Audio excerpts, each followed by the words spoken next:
Good evening, everybody. Excited to be here with you today. I am Tanya Farron, owner of Creative Living Ideas.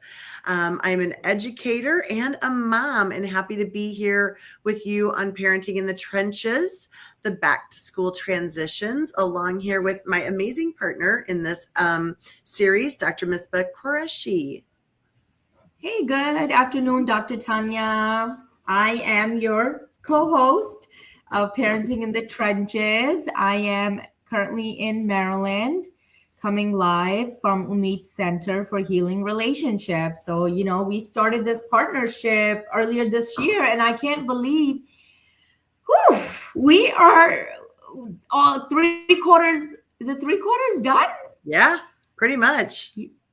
We're almost coming to an end for the year. I It's know. amazing. It is amazing. Amazing.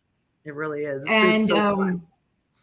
it definitely has. And I'm hoping that, the information that we have provided and given out and shared and from our professional backgrounds, but also our personal lives, a little bit and pieces of that sprinkle on it is helpful to the audience and people that are watching. And I do hope that, you forward this information to loved ones. We stream it on all these different channels too, right? So we know YouTube is universal, LinkedIn is universal. So yeah, so I'm very excited to see what the rest of the year looks like, but then also talk about 2026 from the on a private level, so that we can bring back the conversation.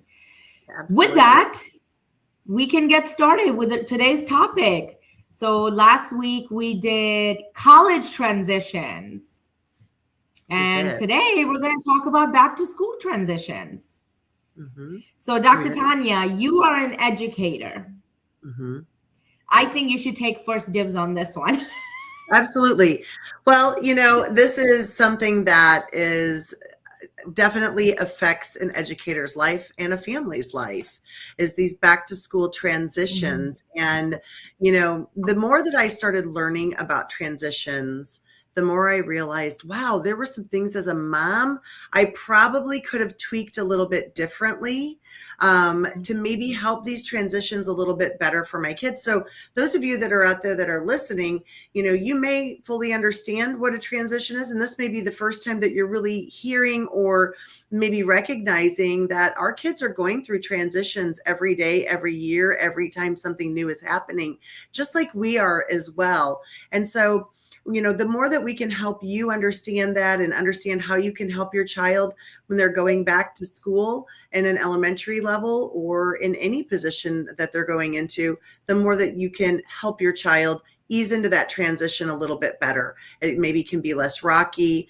or less stressful for them, and they might have a happier transition to the next phase. So with being an educator, one of the reasons I think this is important to discuss is I think a lot of times parents don't really maybe realize or understand that going back to school is a huge transition for kids. Parents a lot of times are like, woo, summer is over. I am handing this kiddo off. I am done, but our children just transitioned from school to summer, have gotten into their summer routine, and now they're transitioning back from summer back into school. And it is a major change. It's a major transition for them.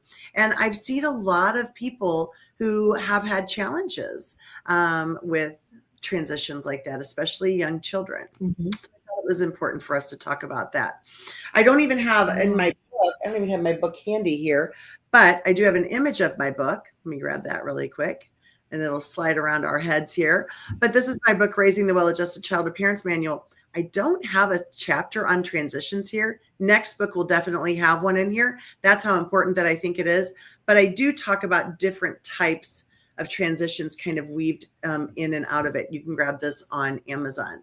But with that being said, let's talk about that. The kind of transitions that a child would have during a day, when they're coming to school. Yeah, so I think like you said, every day is a transition. For some of us, and every hour can be a transition, right? So for example, when I'm doing sessions back to back, I Mm-hmm. am literally transitioning every 50 minutes. Mm-hmm. I have that 10-minute gap if I'm lucky, if I'm lucky to get my mind together, process what just happened, and be ready to be present for the next person. And Yeah. even in that, and the reason why I'm breaking this down, Dr. Tanya, and for all of our listeners, is because I want you to know the importance of transitions, Mm-hmm. right? We're talking about back to school transitions, right? Which to me are, I guess, let's say they're in like a 2 to 3 month period, right? You're off of school, then you have summer, 2 to 3 months, and then you go back, right? So imagine in between and you breaking this down into smaller transitions. The important piece to know here is that we are constantly transitioning somewhere, somehow. Mm-hmm. Yet, we have developed our personalities, we have developed our habits, we have developed our way of being, right? That makes these transitions smooth. We've Mm-hmm. developed skills. So when I sit here and I gotta put my clinical hat off and get ready for a podcast, I just did a transition. Correct. Yes, you did. However, there's the underlying component of me as a person, right? And bringing my same personality to the forefront in no matter where I go, right? So those are the things that make things easier. It's the skill set. It's you being comfortable in your own skin. It's you going into something that you know that you're going to do well in. I remember when I started I Choose Us with Damien, oh my God, I would need a full hour to transition into my podcast. Yeah. And now I can literally get off a session and come right in. Yes. So with Go ahead. that, transitions are really, really, really important. Go ahead. Because we do transition every day. And I want to point something out. What do you have in your cup? Do you have your chai tea? I actually have my coffee. I actually had my chai this morning. Okay. Before I got on, I had a little gap and I was thinking to myself, I haven't had coffee today. I'm going to pour me a cup of coffee, which is a transition too, right? Right. Well, and my reason for saying that is a couple of times that we've been on this, right before we start, she'll say, hang on, let me get my tea. Let me get my, this is part of our comfort in our transition, right? We're ready for this transition. There's certain things that we do to prepare for our transitions. I put my lipstick on. I've got everything ready. I got my water ready here. I've got my glasses on. My computer's charged. Now I'm ready for this transition. And so when we think about the things that we do as adults to transition from the house, to the work, to going to lunch, to dealing from one meeting to the next and how you transition, our kids are experiencing that too. And so we as adults, we have the skill set, or some of us have the skill set, or we're still working on the skill set of how do I make these transitions not so tragic for myself, or not so struggling, or not so difficult for myself. How can I become a little bit more organized to maybe make that transition easier, to maybe be able to change my brain also to thinking to the next thing? And that's really hard. And a lot of times, we don't think about that with our kids. We think that our kids should just be able to pop right into the new thing. And that's not always the case. And so that's why I think it's important for us to understand that's usually not the case. Right.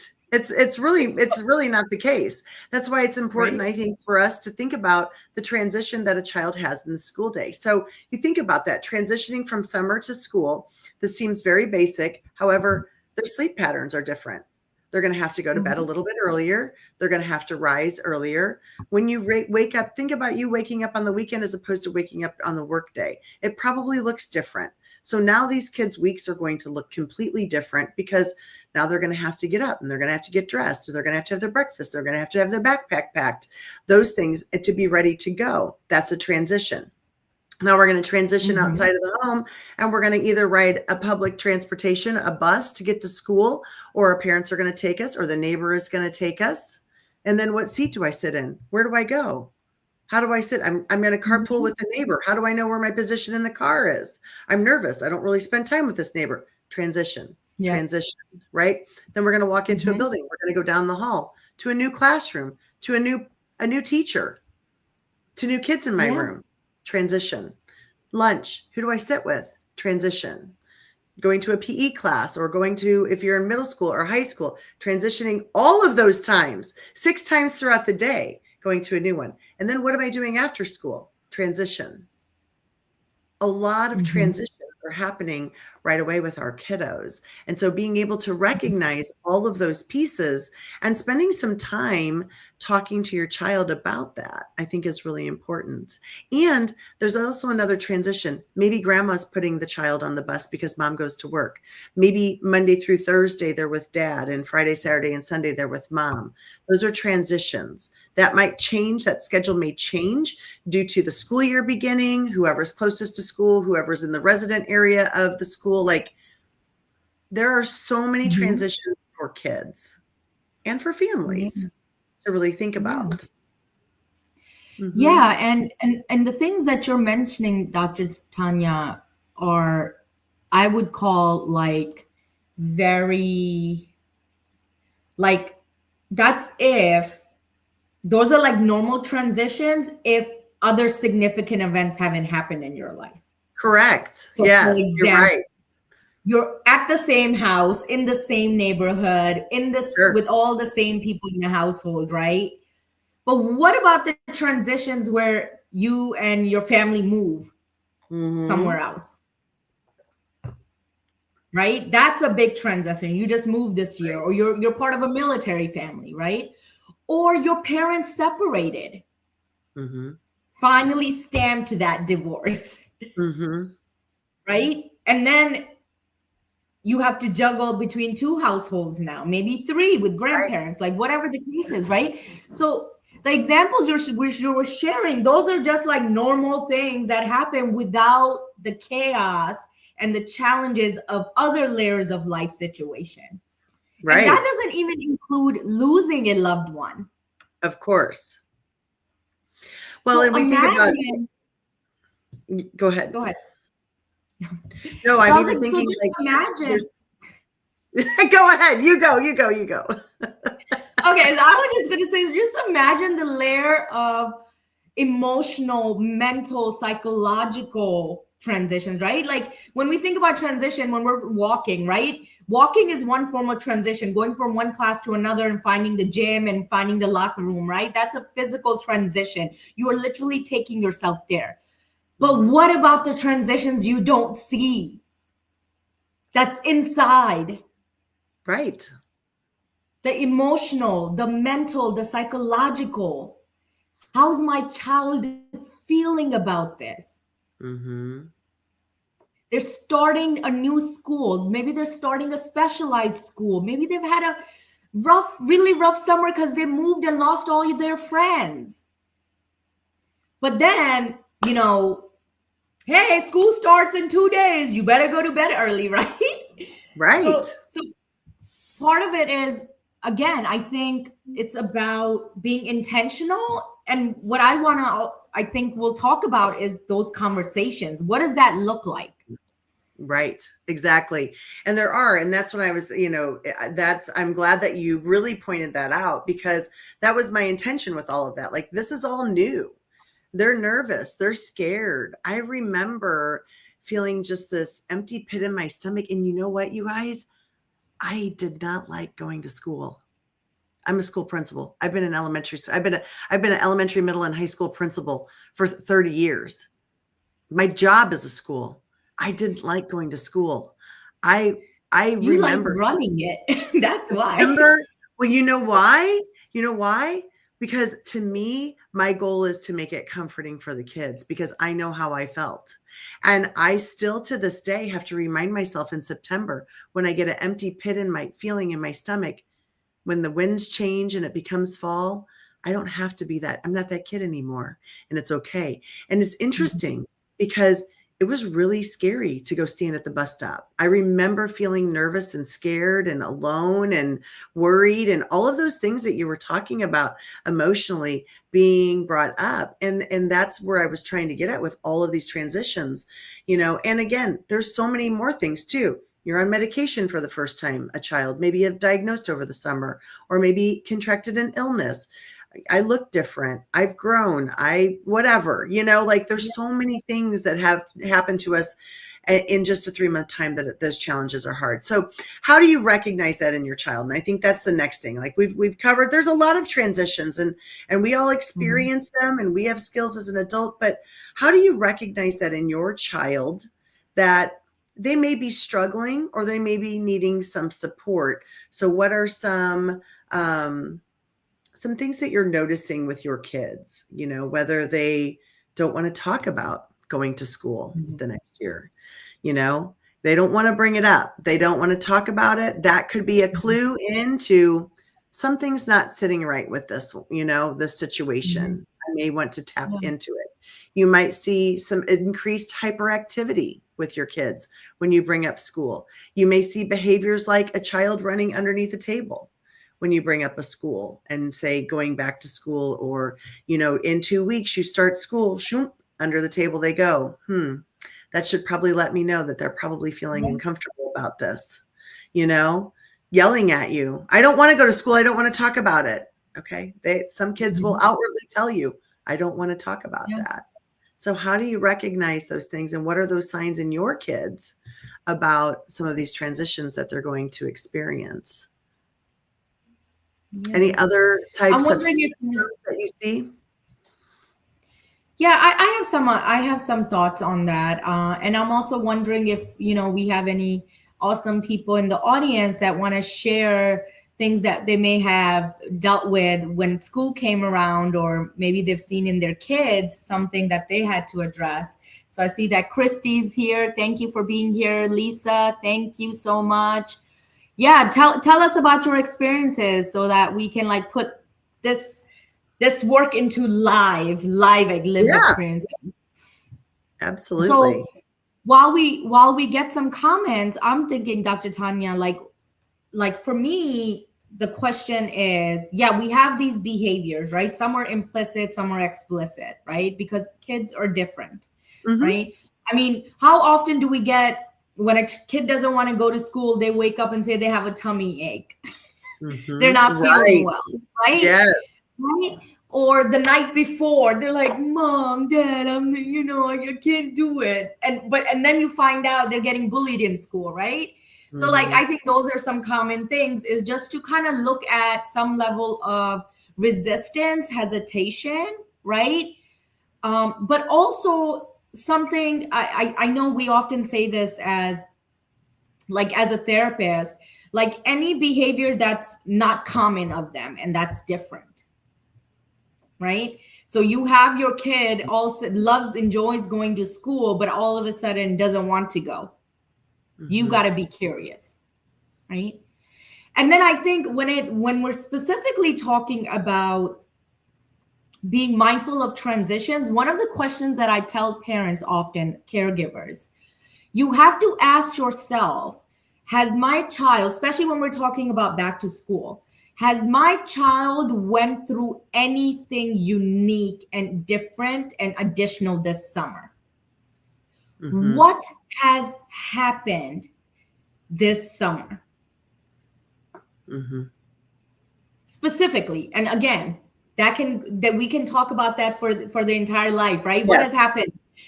But when we're talking about back to school transitions, we're narrowing it down, right? Ask yourself as a parent, what has happened to the child or the family? What changes have happened this summer? What have we encountered? How would I summarize the summer in terms of was it a great summer? We traveled, we got along, or we had a lot of challenges, or it was a mix of both, right? I would also ask myself, what growth have we seen in our child this summer? But then also regression. Have we seen any areas where they should have developed and they didn't necessarily, right? So those are the questions that I encourage parents to ask, especially when you're transitioning back. And then I think the right thing to do is set a time to talk. Absolutely. Absolutely. You know, I think that those are really good important points to look at, and to talk to your child about those things too. Communication, communication, communication. I think we've said that in every single series episode that we have had. We talk about communication, communicating with your child, listening to what they have to say, reflecting on the summer, reflecting on their growth, and I think another piece that could be challenging for them are past experiences, maybe past traumatic experiences within a school setting. That could be hard, especially if you're transitioning from a school setting that you didn't feel was healthy for your child to a new school setting. That can be very hard for your child. So being aware of those things and talking to your child about that. Now, I do agree 100% of sitting down and talking with your kids about it. Setting a time is always good too. Mm-hmm. You don't always want to trap your kid in the car and have a conversation. There's a lot of parents that as soon as I get them in the car, I'm going to have this deep conversation with them, because where can they go, right? So set up the time for you That's to be one able of the to, worst times that you can right? do it. Right? Why would you want to have an intense conversation that your child does not want to have while you're driving? I just want to say it. I don't get it, but it happens all the time, right? Yes, it does. And It does. It happens all the parents, time. all those parents, caregivers out there, I do not recommend that. No. Don't do it if you're doing Don't do it. Set a time up and say, and even, sometimes, let me just back it up for a minute. You aren't always going to be this perfect, oh, I set a time to have a conversation, but realize if you're having breakfast and you're asking your child, how are they feeling about school starting? Or, hey, we need to get your school supplies, and you see something happen, you see a reaction, and they're obviously not wanting to talk about it, then I would say for sure go, I think we need to probably set some time aside. Let's talk about this afternoon. Why don't you think about some of the things you want to talk about? And I'll think of some of the things I want to talk about. In my family, we've always called that a family meeting. You can call it whatever you want. And usually when we have tough situations, and this is just a parent tip, when we have tough situations, we actually, sit as a family together. We are a family. So if a situation was occurring with one child, we probably all would be there together for support of one another. And I think that's important. One parent shouldn't have to bear the burden of these stressful moments, because they can be stressful with your kids. And one parent shouldn't not have to help with that situation. So working together, if you're in a 2-parent household, is important. You can always add the additional siblings in to help support, provide care, comfort for the child who might be struggling with a transition. Now, the child, we're going down a negative route. The child may be delighted about this transition as well. It may be the best thing that's happening to them, but also helping them understand. That was yeah, me. That was you. That was me. I was like, I get freedom. I get to get out of the house for 8 to 9 hours. I'm ready. Yeah, I'm ready to go. I am ready to go, right? So some people are like ecstatic about the transition, and that parent may have to say, okay, hold on a minute. While I know you're excited, we've got some boundaries, we've got some rules, we've got some expectations, right? So there's all sorts of ways that you're going to be helping to support your child with these transitions and being able to, communicate with them about it. Now, the other thing too, I feel like, your child pretty well. If you've not had these conversations with your kids, I recommend that you just start gently and start talking to them about it. Tell me, these are some of the words that I usually like to use. And Dr. Q, you're the therapist, so you're the easier probably to give these, but these are some of the things I say. Tell me about how you're feeling about going back to school this year. I'm not bestowing that it should be fun or great for them or that they can do it. I just want to hear how they're feeling. And so, let them tell you how you're feeling and be a good listener. Put this down. We don't need to be, so tell me how it is. No, put it down. This is time for the two of you to have a conversation. Maybe the family's with you. Let's talk about going back to school. What are some things that we need to work on as a family this year?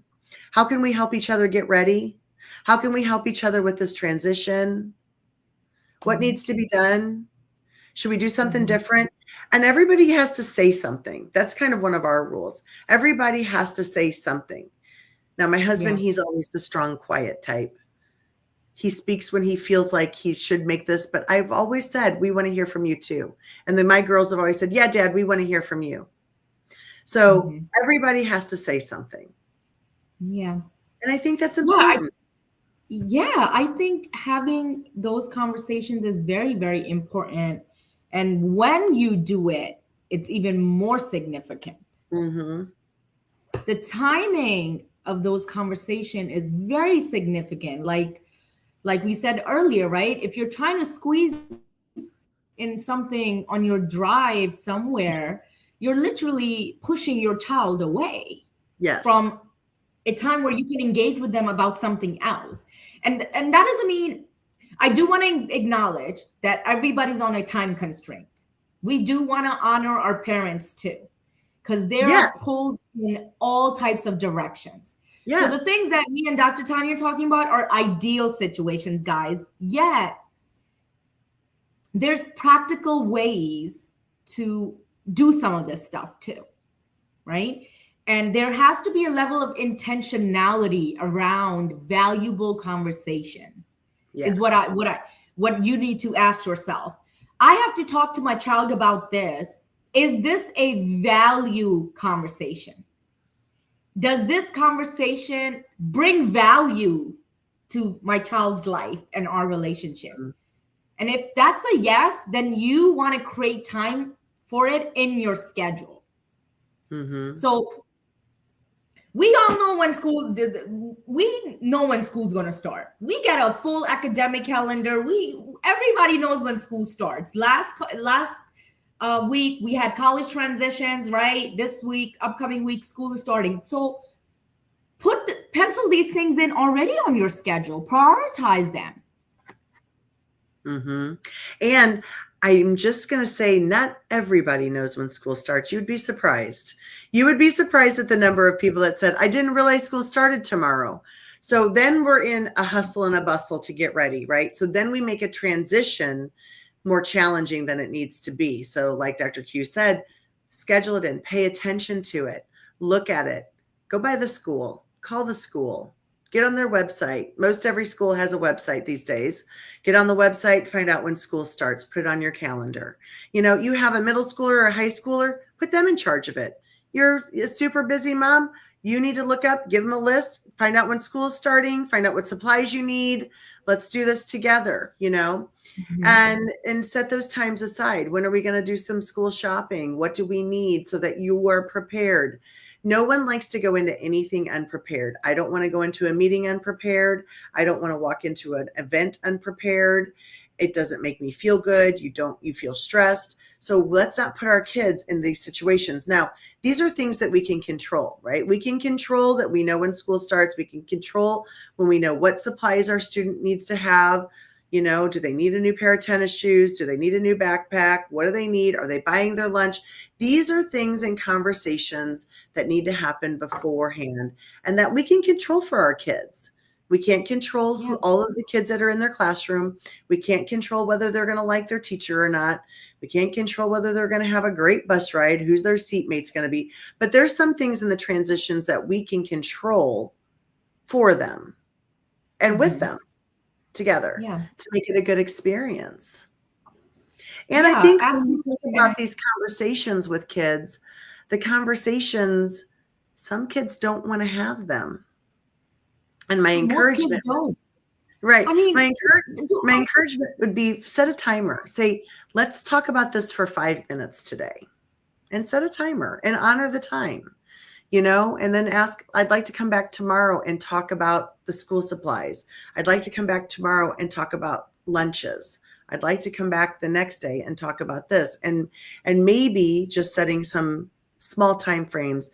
They may just want it in little bites. They may not want a big family meeting. They might just need little bites. Yeah, and in that, it's a achievable experience, right? So think about it. Even in our day-to-day basis as adults, we go into work, we have our day outlined, and then we have these tasks. right? When we sit at the table and we look at our tasks, like when I look at my calendar and I have 8 to 9 meetings, I instantly am, I can feel overwhelmed. Yes. And I'm like, oh my God, I have to get, that's going to be I am literally excited to go to work, but my schedule is full, right? Right. And then quickly, I tell myself, Misbah, you're going to get through this an hour at a time. Yeah. One person at a time. Mm-hmm. Because they are waiting for you, looking forward to seeing what you have to offer. And that calms me down. I'm literally going by hour. Mm-hmm. And I think that's what we need to do as well, right? Okay, this is the checklist. Let's target uniforms here. Let's target lunch here. Let's target a routine here. So one of the things I did, one of my families the other day about school transitions, I told them, it's 3 of them. I told them, I was like, each one of you, right? Leave the house at the same time, even if you have a 15-minute grace period. There you go. So that all of you are leaving at the same time. And it will get you in a routine. It would also teach your child that, no, my mom's not behind to take me afterwards, after my first parent leaves. Right. Because kids will use that wiggle room too, right? Yeah. Like, oh, this parent has like 15, 20 minutes more. Maybe they'll drop me off. No, I told them straight up. I was like, all of you out the door at 7 o'clock. That's right. That's right. And that is true. You know, when you think about that, you know, those are good conversations to have and, you know, and practice. So I have a couple of videos on my parent to parent website, and I'll drop it in the comments section of the LinkedIn event.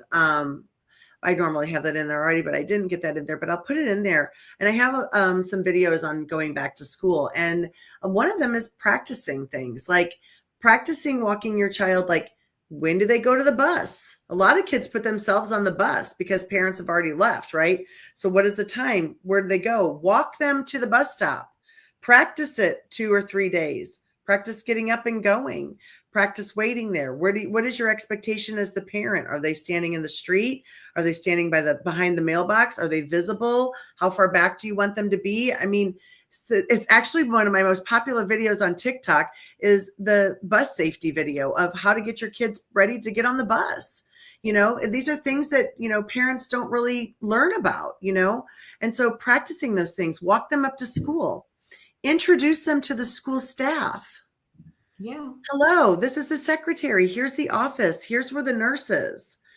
Most schools will allow you to walk up there and check the place out and see where everything is. You know, here's a locker. Here's where I don't think kids use lockers too much anymore. They still probably have them, but a lot of them don't have books. A lot of things are digital. And, you know, allow them to start feeling comfortable in this new space. Meet the custodian, meet this person or that person who is there. Where do they park? Where do they get off of to get on the bus? You know, where do they get unloaded? Like those are all little transitions that you can prepare them for. And you know what? You may work. You may not be able to be that person, but you may have a family member that would be willing to give your kid a dry run one day. Or you might have a neighbor who doesn't work, who could do that. She's bringing her kids up. Could you take, you know, Sally with you just so she could look around and then ask her afterwards, how did you feel about it? Well, what did you see? What'd you find? Right? Yeah. And I would also extend that to community school resources too, right? Like as a principal, as a teacher, as a counselor, right? Like that's your village. Creating your parenting village, your school community, your child's academic community is also a resource. Get ahead of it. Yeah, it is. Because if you can't, because of a job situation, see if the school does something around, I mean, you know, schools have orientation too, right? Like there's a lot of different things that prepare you. Are you attending those? Are you using those resources? Right. So what I would say is, you know, kind of trickling it back to the parents and the caregivers. It's hard. It's rough out here in this world right now, especially when you have to be a 2-income household. Oh, of course. Yes. Right. So you're also transitioning. Yeah. With them going back to school. So depending on what your situation is as parents, that could be easier or harder for you. Mm-hmm. It could be. Yeah. Most of the time, most parents say to me, Dr. Q, yeah, summer is a lot more calmer and chiller because why? Because your kids don't have as many responsibilities. So you see lower oppositional behavior, right? Yes. You're seeing more relaxed time, fun time, which puts them in a good mood, Mm-hmm. right? Their expectation of academics are lower, so they're stressed out, right? So there's a lot of things that contribute to having summer being fun, right? Mm-hmm. Yeah, I mean, they say it only takes 90 days to develop a habit, and imagine this is a habit that comes around every year. Exactly, right? And so you're resetting routines, and that's what's happening, right? You go from vacation mode to reset routines, homework, who's doing it, who's checking it, I'm cooking meals, like, and having all of those conversations, with your child is so important. And your the people in your home or the people that you're relying on are your village, and we've talked a lot about building your village. So who can help you with some of those things? And depending on your child's age and their emotional level and their maturity, they may be able to help you more than you think as well. And may you Mhm. like that. Oftentimes we have people in our homes who said, well, if you would have just asked me, I would have done it. So Mhm. ask and see what happens. I think that's super important. I want to jump to Dr. Sheila's slides. Are you okay with us doing that, her slide? Yeah, Yeah. absolutely. Let's see. Yeah. So Dr. Sheila Thomas, she is an educator as well as an author, and you can find her let me pull up her email that she shared with me. Of course, I moved that. Well, why wouldn't I have moved that, right?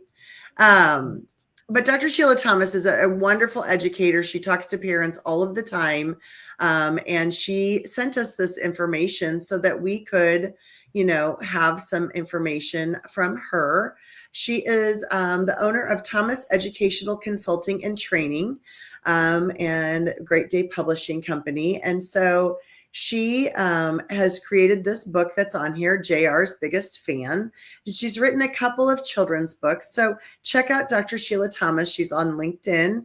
And she has a new YouTube Nice. channel where she is also reading aloud every Sunday a children's book. So kind of a bedtime or an afternoon story for your child. So look up Dr. Sheila Thomas. So she gave a lot of descriptions to go along with this, and she wanted to share out 5 creative tips to help your child transition back to school. And so she said, reset the rhythm.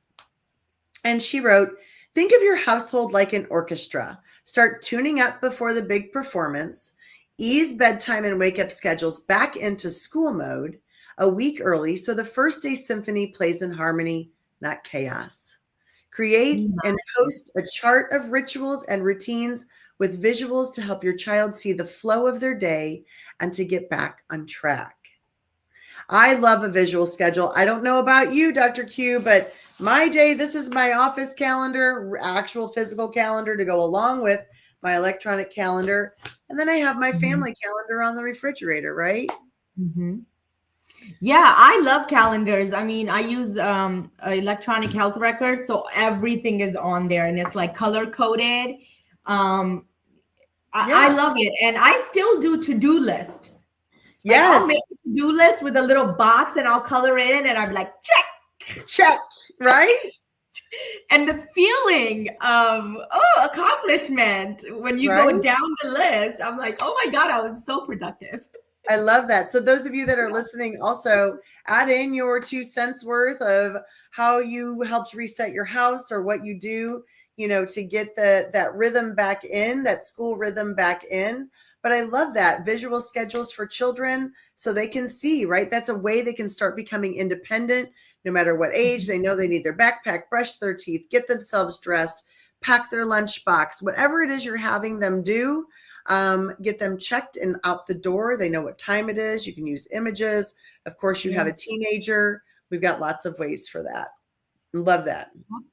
Sprinkle in school talk. Instead of, are you Woo! ready for school? Try sparking curiosity. I wonder what new friends you'll meet. Or What book might your teacher read first? Excitement grows when schools feels like an adventure waiting to unfold. Mm-hmm. Yeah. I love that. I love bringing that wonder in and asking your kids that. I wonder what this teacher's going to like the most, or I wonder if they have any pets. I wonder if, you're going to read this book this year. I wonder if, I think there'd be lots of wonder, and sprinkling in that school talk, I think, is really important for kids. Yeah. I think, I mean, that's an amazing way to lighten up the conversation and make it exciting. And it brings me to, with communication, we often talk about curiosity, right? Like, be curious, right? Ask curious questions. So part of what I was thinking is, like, I encourage parents to also do some research, right, on like what the next level grade is going to bring to the child, what Mhm, kind of growth is going to happen. mhm. So, like, if they're going into the ninth grade, what is that going to look like? What's the 10th, 11th, 5th, 6th, right? So, once you have some psychoeducation, especially if it's your first kid, right? Yeah. You have some psychoeducation, then I think you can dabble around Wondering. Yeah. those things, right? You can be like, oh, like, I have this one amazing kid right now going into the 7th grade. And it turns out 7th grade is around the time where you get involved in sports. So we were talking about what sports. He doesn't want to do any of it. We're like, well, that's not an option, buddy, but we'll talk some more about Yeah. that, right? Yeah. So become knowledgeable of what could your child potentially experience in this upcoming grade, and make it fun. Yeah. Like, yeah, you're going to be able to have sports this year. What are your thoughts Mhm. on that? I know you love basketball. Yeah. Would you want to play? We can Yeah. get you a cool jersey. Yeah. Yeah. And wonder, like, and ask them, what do you wonder about this year? What are you Mhm. wondering about? And get them to start thinking about it, and thinking about the excitement behind it instead of the worry behind it, or the fears, or things like that. I think is exciting to do. And like we talked about, going up to those orientations, getting to know people, saying hello to them, introducing Yeah. yourself, really helps increase that wonder, seeing what the classroom looks like, seeing what the hallway looks like, the gyms, the things like that, the sports, the cheerleading team, whatever that you're interested in, the band, the music, the choir, learning more about that and bringing that wonder to them, I think is amazing, and really a Mhm. great, great tip. Her next one is organize together.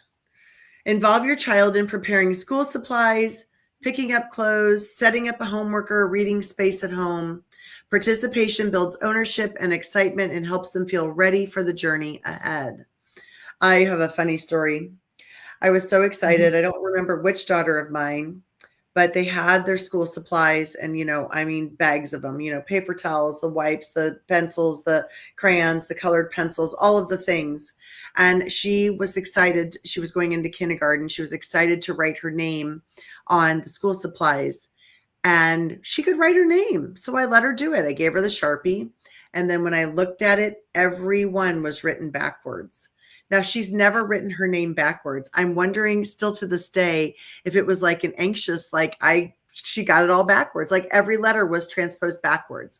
And never Wow. again did she write it that way. But it was so funny. And I remember thinking, oh my gosh, she was so proud to write her name on all of the stuff, and it was all backwards.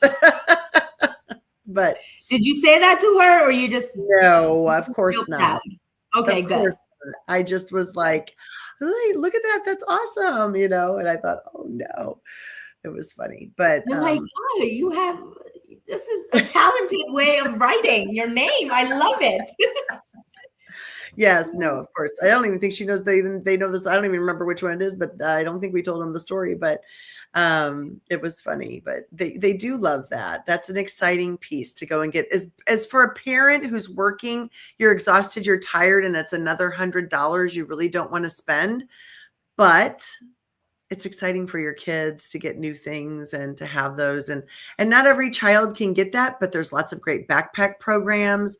And if you talk to your school, if you can't afford it, they do have programs. Usually the counseling department has amazing, and I mean really nice school supplies for kids. And it's just as exciting for them to go in there and pick out their school supplies. So as a parent, if the funds aren't there this year, don't hesitate, reach out, call that school, call that high school, the high school counselor, the middle school counselor.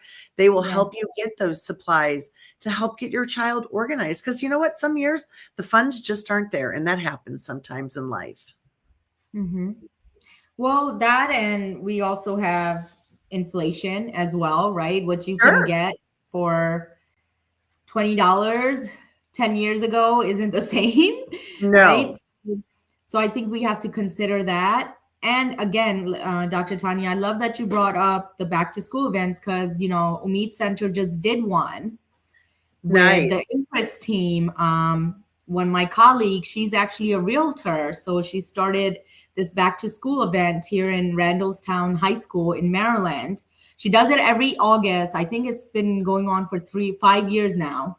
And this year we gave out 1,200 book bags. Nice. So there is definitely resources out there that can help you with that. Yeah. So look out for that too around the back to school events. You're going to see them a lot on social media. There are organizations out there that really do want to help you around this time. And if you miss the event, reach out to the organization anyway. They may have some things extra that they didn't give away. Yeah, there's always leftovers. Yeah, I had about 10 extra bags, and I just donated to a church recently. Yeah, nice. So yeah, that's use amazing. your resources. Use your 100%. Resources. 100%. Yeah.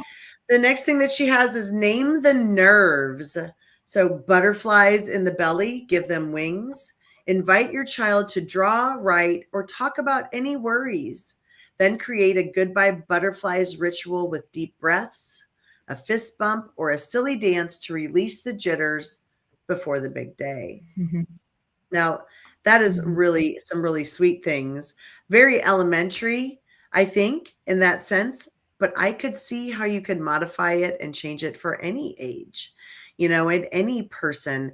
There's a lot of availability on YouTube. And I'm going to go down to the younger elementary age. There was an Elmo belly breathe with Elmo, and we used it for a long time in our elementary school with our kids, and they loved it. And it was a great brain break for them. They all stood up and learned how to do belly breathing.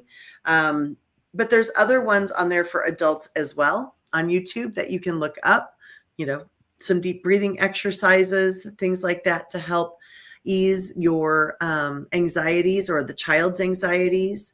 Again, writing down your worries, I think, is important. Teaching your kids how to journal is a great way for them to express themselves. And one of the things that we did for one of our daughters was a worry jar. And you may, I don't know if you advise this for people or not that you've worked with, but she loved it. And to this day, she still has talked about it, that, she wrote her worries down and just put them in a jar and tucked them away. And that really helped her stay calmer, when she could write them down and get them out and put them away somewhere for her. Yeah. No, a worry jar actually is it's an awesome creative idea. We also do calming jars. The other day, I did an activity with one of my kids who recently had a panic attack, and we made coping skill cards. So he actually picked coping skills that he wanted to use and drew out things to represent it. Kind of like a flashcard. We did flash coping cards. So that was really cool. Yeah. Any form of like containment, it's good because it shows that you can contain your worry. Mm-hmm. You can control it. Mm-hmm. So, and you can tuck it away. Yes. Right? So yeah, Yeah. I think that's a great idea. And I want to note that with number 4, naming the nerves, I got really excited because to me that's about emotions, right? Your nerves. Yes. Yes. Of course, I have a lot to say about that. But I wanted to tap back into what Christy said. She made a comment. She said, I was never excited to go back to school due to bullying. And I remember, like, I feel you, Christy, because there was a point in my life where my parents forced me to wear my cultural clothes to school. Okay, so can you imagine being one of the few Pakistani people in middle school at this point? You have to wear your cultural clothes to school and everybody else wears American clothes. Yeah, I did not want to go because all people did was ask me, why are you wearing? What you wearing? Don't you got some real clothes? And I would be looking at myself. I was like, well, I'm covered. These are Yeah. real clothes, Yeah. right? Yeah. And Right. like that bullying really impacts us. So imagine if, especially if you're in the teenager and high school phase, right? Your child may not be excited to go back to school because of the bullying. So what does that naming your nerves mean, right? In that situation, what does that mean to support your kid in that moment? Because bullying, sad to say, is very common, right? Yes, schools have bullying policies and zero tolerance, right? But what does that mean? Right? How does that play out in real life, right? Let's not even talk about how bullying has went on to social media now, right? There's so many different layers of things that we can unpack, right? And talk about. So, of course, that is a whole different topic, but as it relates to going back to school, transitioning, make sure you create a safe space for them to talk about it. So when I say reflect, right? Reflect on their last year. What were some of the challenges they had? Bring them to the forefront. How are you feeling? I know last year you had this incident. What can we do as parents to help you? And usually the older kids be like, no, don't be showing up in there. Do not show up in my school. The younger kids may be like, yeah, and it may be that you can't do anything about the bullying per se, right? But you can give your kids coping skills. Initiate therapy. Enroll them where they can learn affirmations to feel good about themselves. You continue to praise them and compliment them. Know what they need. And that is what is going to help you lower the impact of the bullying, right? And increase the confidence and self-worth because you're creating that safe dynamic in the home, which will lower their nerves. Absolutely. Absolutely. So yeah, that's my spiel on that. I love it. No, I 100% agree. I think that's incredible. It is. It's important to talk about the worries. It's important to allow your child to have a place, a safe place, to have those conversations, to express their feelings, and for you to listen to them. And for us, we have to remember as parents, their worry to us may not seem like that big of a deal. It may not seem like probably isn't. Because to us, we're like, that's nothing. But you know what? To them, it's huge. And it's huge right now. And this is what they're struggling with. They haven't faced the life that we've all already faced as parents. So to them, this is important for us to listen to and for us to teach them how to handle situations like this. How do we respond? How do we react? And how do we continue to become confident? And I agree. Dr. Qureshi, I am a huge person in saying, hug your kids, tell your kids you love them, spend time with them. When they have that confidence inside of them, they're not going to have to go look for it someplace else when you can build that and help them with that. So I agree. And then lastly, celebrate the countdown. So mark the return with small milestones such as the first week fiesta, pancake breakfast, or a nightly affirmation like, today I was brave, tomorrow I will be brilliant. Rituals of joy make the school transition something to look forward to. And so I do agree. I think that would be fun um, for um, for kids to be able to be a part of that. Anytime the kids can help plan something, be a part of it, they have ownership in it. There's excitement that's built inside of it. There's, fun within it and giving them that autonomy to do that. So what would our first week of school fiesta be? When we get, when we start that week, what are we going to do? And I think another thing that I really wanted to bring up that's not really on this Celebrate the Countdown, remember that first week for everyone is going to be hard. And so it doesn't have to be bad. Hard doesn't have to be bad. Hard just means it's a transition. It's going to be different. And let's give ourselves a little extra time to kind of, at the end of the night, maybe look at our calendars. Try not to book certain things. Maybe that dentist appointment or that chiropractic appointment can go the next week. Maybe. Absolutely. And it should. It actually should.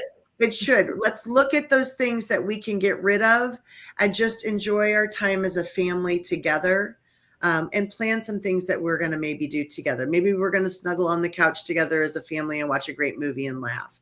Maybe we're all going to go to our own rooms and just have some downtime. I mean, there's lots of ways that you can do that and get yourselves so that you are at a better level for the next day that's going to be new for you. Yeah. Dr. Tanya, that is an amazing point. And what I would want to add to that, when you're doing that in terms of possibly clearing out your schedule, right? Make yourself available to your child. Yes. Why? Yes. Why? Because you will be prepared for whatever comes back from school that day. Mm-hmm. Right? You don't want to be booked up and not be able to be available. Intentionally be available. Cross off things that are not a priority or not urgent. Mm-hmm. Be available so that you can help with the transition, and you're also there in case it's hard for them and they can come home and vent to you, or you can spend time with them, help soothe them, process it, etc., which requires time. You can't do that if you're fully packed. Take the week off from work if you can, Yeah. So I agree. Prioritize those moments too. I know we just have a few minutes left, but take that back to school picture in the front yard next to the same tree every year over and over again. This week, my Facebook has been flooded with feed of people and their kids going back to school, whether it be college or whether it be first day of kindergarten. And so cherish those moments, cherish those memories together as a family, give them a big hug and a kiss and tell them you love them. And, tell them you can't wait to hear about how awesome their day was when they get home, and spend that time, like Dr. Q said, FaceTime with them, like sit there with them, look at them, listen to them, hug them, sit next to them, be a part of their life and hear what happened in their day, and great questions, not how was your day today? Who did you sit by at lunch? What did you read aloud in school today? What did you do in science class? What did you do in math? Did you meet anybody cool today? Do you have a new student in the classroom? Yeah. In the school. Mm-hmm. Yeah. Yeah. Important thing. So I think to wrap it up, what I would add to that is our kids feed off of us, right? As a therapist, when I'm often talking about co-regulation, role modeling, social learning, right? They pick up on those things very quickly. Oops. Right? Yeah. So what I would say is show up in the way that you want them to show up. So get excited. They don't get off your energy, right? But if you go in and you're like, man, you start school next week, that's going to be more stressful for me. What do you think they're going to get out of that message, right? So get excited. Talk about that. Be like, I'm so excited for this new school year. You're going to go in, meet new teachers. We're going to go shopping. You're going to get some fancy clothes or whatever the case is, right? Get excited, and they're going to get excited with you. Show them what you want them to feel. And the rest, will happen with time. So when it comes to transitions, remember they happen all the time. And remember, transitions require adjustments. So be ready to adjust. And Perfect. everything Well will fall in said. place. Everything will fall into place. Well, we certainly hope that you enjoyed these two special episodes of Going Back to School. Last week we did college transitions. Today we did college transitions, and today we did back to school transitions. So thank you for joining us. You can always check this out on the Parent to Parent YouTube channel, as well as the UMED YouTube channel, and LinkedIn. We both are on there, so you can check those out as well. We appreciate you being here today. Thank you so much for Tony being here and Jay being here, Christy, Lisa, and all of those that we cannot see, and those of you on replay. We appreciate you watching. Thanks, everyone. Thank you, guys. We'll be back in October. We're skipping 1 month. Take care. All right. Bye. Bye.